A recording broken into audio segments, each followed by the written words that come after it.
Prvi snijeg tiho šapuće sad bijelu zimsku priču. Slušam sve, njemih papunica šumi. Ovo je bor zapravo koji si je Saša želio, s obzirom da smo dobri, veliki prijatelji. Znam da je uvijek pričao da od malena želio imati najveći bor.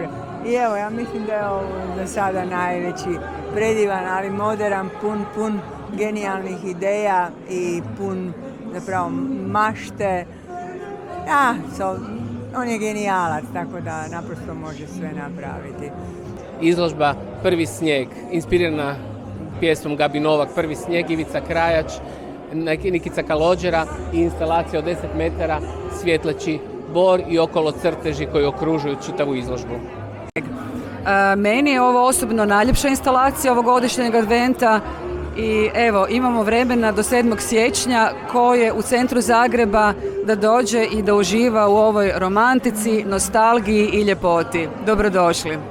Snimite se uz bor i veselite se jako. Sretan Božić!